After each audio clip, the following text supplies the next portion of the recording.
회의가 있는 다음 날 열병은 다시 한 단계 발전을 했다. 그것은 신문에도 보도되었으나 그 질병에 대해 어느 정도 시사를 하는 기사로 그쳤으니까 그다지 심각한 정도는 아니었다. 어쨌든 이틀이 지난 후 리웨는 도청 당국이 시내의 가장 후미진 구석마다 서둘러 붙여놓은 작고 흰 벽보를 읽을 수 있었다. 이 벽보 내용에는 당국이 사태를 올바르게 보고 있다는 증거를 끌어내기가 어려웠다. 조치는 대단한 것들이 아니었고 여론을 불안하게 하지 않으려는 노력을 쏟은 게 역력하게 드러나 보였다. 포고문의 서두는 아직은 전염병이라고 확신할 수 없는 악성 열병이 오랑시에서 몇 건 발생했다고 씌어 있었다. 그 증상들이 현실적으로 불안을 줄 만큼 두드러진 것은 아니니까 시민들은 틀림없이 침착성을 유지할 수 있을 것이다. 그럼에도 불구하고 모든 시민들이 이해해 주리라 믿으면서 신중을 기하기 위해 지사로서 몇 가지 예방 조치를 취한다. 시민들이 확실하게 이해해서 그대로 따라주기만 한다면 그 조치들은 모든 유행병의 위협을 단호히 저지시킬 수 있다. 따라서 지사는 시민들이 지사 자신의 개인적인 노력에 대해 가장 헌신적인 협조를 아끼지 않으리라는 사실을 확신한다는 것이었다.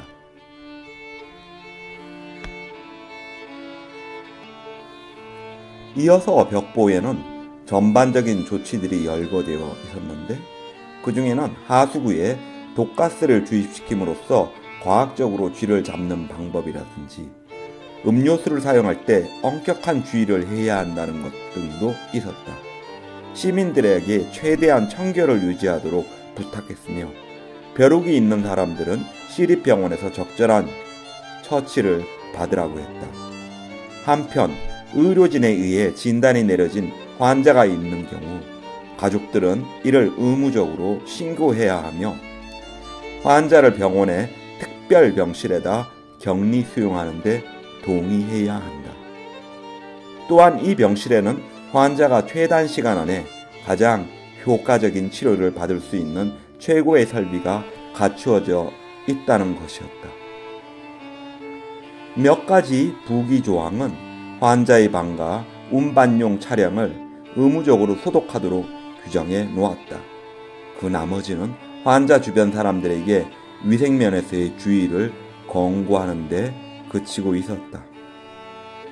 의사 리웨는 갑자기 벽보에서 몸을 돌리고 자신의 진료실 쪽으로 다시 걸어갔다. 조세프 그랑이 그를 기다리고 있다가 두 팔을 들어 올렸다. 네, 리웨가 말했다. 압니다. 숫자가 늘어나고 있지요. 그 전날 밤에 10여 명의 환자가 시내에서 쓰러져 죽었던 것이다. 의사는 그랑에게 코타르를 방문할 예정이므로 아마 저녁 때쯤 다시 만나게 될 것이라고 말했다. 잘 생각하셨습니다. 코타르가 좋아할 것입니다. 그 사람 좀 변한 것 같으니까요. 그랑이 말했다. 어떻게 변했습니까? 상냥하게 되었어요. 전에는 안 그랬나요? 그랑은 머뭇거렸다. 사실 코타르가 상냥하지 않았다고 말하기는 곤란했다. 그런 표현은 올바르지 않을지도 모른다. 그는 산돼지의 모습과 비슷한 데가 있었고 자신을 드러내지 않은 채 말이 없는 사람이었다. 그의 방, 시시한 레스토랑, 그리고 꽤나 신비스럽게 생각되는 외출, 이러한 면들이 코타르가 누리는 생활의 전부였다. 코타르의 공식적인 직업은 포도주와 리케르주의 판매 대리인이었다. 가끔 그는 고객인 것처럼 보이는 두세 사람을 내 방문을 받기도 했다.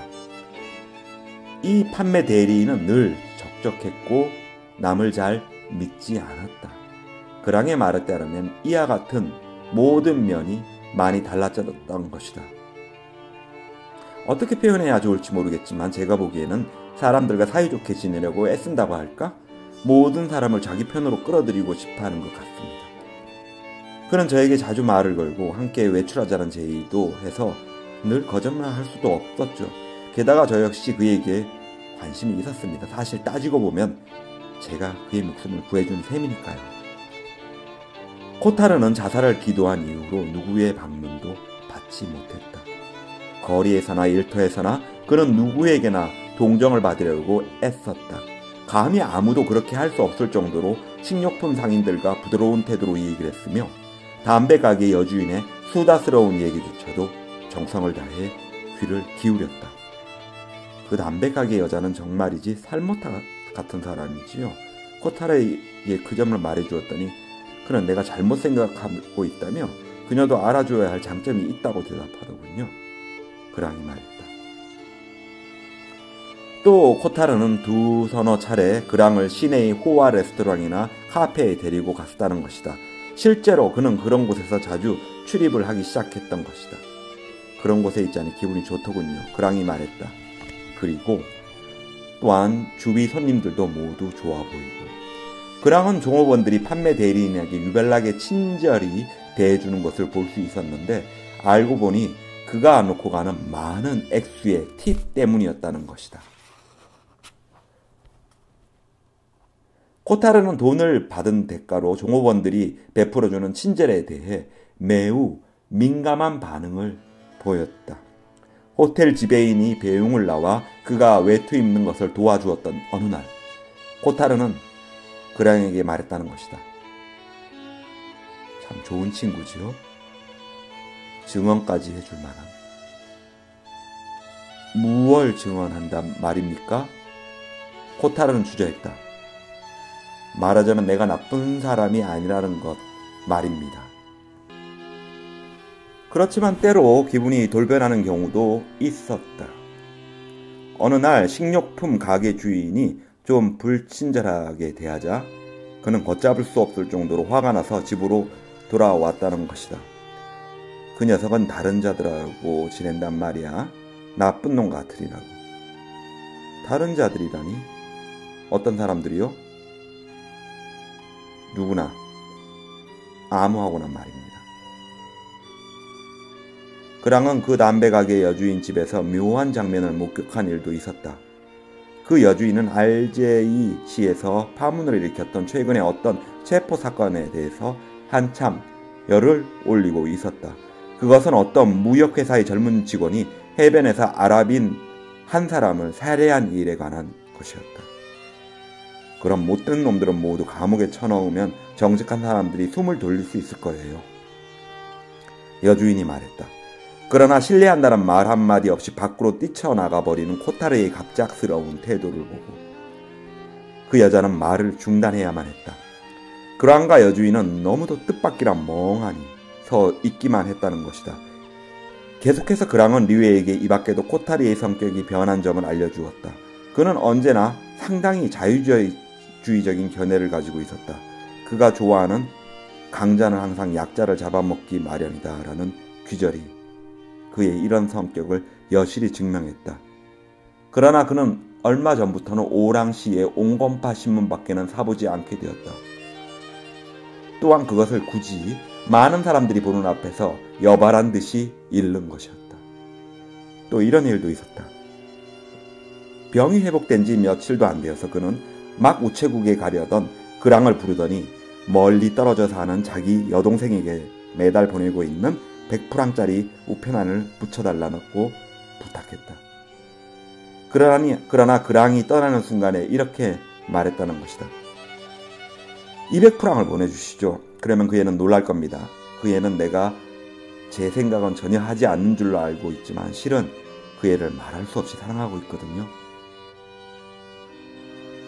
결국 코타르는 그랑과 묘한 이야기를 나누게 되었다. 그랑은 자기가 저녁마다 매달려 있는 보잘것없는 일에 대해 호기심을 가지고 있는 코타르의 물음에 대답하지 않을 수 없었다. 그렇군요. 책을 쓰시고 있군요. 코타르가 말했다. 그렇다고도 할 수 있지만 좀 더 복잡한 이유가 있어요. 아, 코타르가 외쳤다. 나도 당신처럼 정말 책을 쓰고 싶군요. 그랑이 놀랐다는 표정을 보이자 코타르는 더듬거리며 예술가가 되면 모든 일이 잘 될 것 같다고 말하는 것이었다. 왜 그렇게 생각합니까? 그랑이 물었다. 말하자면 예술가란 다른 모든 사람보다 더 많은 권리를 가질 수 있기 때문이지요. 모두가 그렇게 생각하는걸요. 예술가에게는 여러 가지가 허용되어 있습니다. 그러면 벽보를 본 날 아침에 류에는 그랑에게 말했다. 다른 사람들처럼 그도 쥐사건으로 머리가 어떻게 된 모양이군요. 필시 그 때문일 것입니다. 그렇지 않으면 아마 열병이 무서워 그러는 것인지도 모르죠. 그랑이 대답했다. 저는 그렇게 생각하지 않습니다. 의사선생님. 제 생각을 알고 싶으시다면 쥐박멸차가 엔진 소리를 요란스럽게 내며 창문 밑으로 지나갔다. 리웨는 자기 목소리가 들릴 수 있을 때까지 잠자코 있다가 아무렇지도 않은 어조로 서기의 생각을 물었다. 서기는 심각한 표정으로 의사를 쳐다보았다. 그는 무엇인가에 마음이 걸려 스스로 가책을 느끼고 있습니다. 그가 말했다. 의사는 어깨를 으쓱해 보였다. 경감이 말한 대로 어떤 이런 사소한 일 말고도 서둘러 처리해야 할 일이 산더미처럼 쌓여 있었다. 오후에 류에는 카스텔과 상의를 했다. 혈청은 아직도 도착하지 않았다. 그런데 혈청이 쓸모가 있을까요? 그 균은 유별나니까 말입니다. 류에가 물었다. 아, 카스텔이 대답했다. 나는 당신과는 생각이 달라요. 균은 늘 별다른 점이 있기 마련이죠. 그러나 본질적으로는 같아요. 그것은 단지 당신의 상상일 뿐이죠. 사실 우리들은 아무도 그것이 무엇인지를 모르고 있는 겁니다. 물론 그건 내 상상에 불과하지요. 그러나 다른 사람들도 모두 마찬가지예요. 하루 종일 의사는 패스티에 대한 생각을 할 때마다 일어나는 가벼운 현기증이 더 심해지는 것을 느꼈다. 마침내 그는 자기가 겁을 내고 있다는 것을 알게 되었다. 그는 사람들이 복잡거리는 카페에 2번이나 들어갔었다. 그 역시 코타르처럼 인간적인 따스한 분위기를 필요로 했던 것이다. 리웨는 그런 생각이 어리석다는 걸 알았다. 그러나 그 바람에 판매 대리인을 방문하겠다고 했던 약속이 떠올랐다. 저녁 때 의사가 찾아갔을 때 코타르는 주방 식탁 앞에 앉아 있었다. 식탁 위에는 탐정 소설이 한 권 놓여 있었다. 그러나 날도 이미 저물었으므로 점점 어두워지는 방 안에서 책을 읽는다는 건 확실히 어려웠을 것이다. 어쩌면 코타르는 조금 전까지만 해도 어둠 속에 앉아서 생각에 잠겨 있었을지도 모른다. 류에는 건강이 어떠냐고 물었다. 코타르는 의자에 앉으면서 이제 자기는 괜찮으며 아무도 참견만 하지 않는다면 오히려 건강이 더 좋아질 것 같은 생각이 든다고 중얼거렸다. 류에는 사람이라 항상 혼자 있을 수만은 없다는 점을 일깨워 주었다. 아니, 그게 아니라 제 얘긴 우리에게 귀찮게 구는 못된 녀석들을 말하는 겁니다. 류에는 아무 말도 하지 않고 있었다. 제 경우는 아닙니다만 좀 잘 들어보시죠. 저는 이 소설을 읽고 있었습니다. 한 불행한 사나이가 어느 날 아침 갑자기 체포당했어요. 그가 그의 일에 참견하고 있었는데 그는 그 사실을 까맣게 모르고 있었던 겁니다.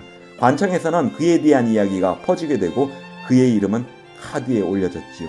그게 올바른 일이라고 생각하십니까? 한 인간에 대해서 이와 같은 일을 할 수 있는 무슨 권리라도 있다고 생각하십니까? 경우에 따라서 다르겠지요. 리에가 대답했다. 어떤 의미에서는 사실 그렇게 할 권리가 아무에게도 없습니다. 그러나 이런 문제는 결국 부차적인 것일 뿐이에요. 너무 오랫동안 집안에 들어앉아 있는 일은 건강에도 좋지 못합니다. 바람도 좀 쐴 겸 나가기도 해야죠. 코타르는 화가 난 것 같은 표정으로 자기는 원래부터 이렇게 살고 있으며 그것을 증명할 필요가 있다면 온 동네 사람들이 자신을 위해 증언을 해줄 수도 있을 거라면서 다른 동네에서조차도 절친하게 지내는 사람들이 있다고 말했다. 리고 씨를 아시겠죠? 건축가 말입니다. 그 사람도 제 친구 가운데 한 사람이죠. 어둠이 방 안에 짙게 깔리고 있었다. 이 교회의 거리에는 활기가 넘쳤고 밖에서 가로등이 켜지자 은은하고 가벼운 감탄의 소리가 터져나왔다. 리에는 발코니로 갔고 호타르가 그의 뒤를 따랐다. 주위의 온 동네로부터 불어오는 가벼운 미풍이, 수렁거리는 소리와 고기 굽는 냄새와 떠들썩한 청년들이 차지한 거리에 점차로 흘러넘치는 즐겁고도 향기로운 자유의 숨결을 실어오고 있었다. 사실 우리 시는 매일 저녁 이런 분위기에 휩싸이곤 했다. 밤, 보이지 않는 배로부터 들려오는 요란한 고동소리, 바다와 이리저리 흘러가는 군중으로부터 새어나오는 소음. 리에가 잘 알고 있고 한때는 좋아했던 이 시각이 오늘은 그가 알고 있는 사실 때문에 무언가 찍어 누르는 것처럼 그의 가슴을 무겁게 하는 것이었다.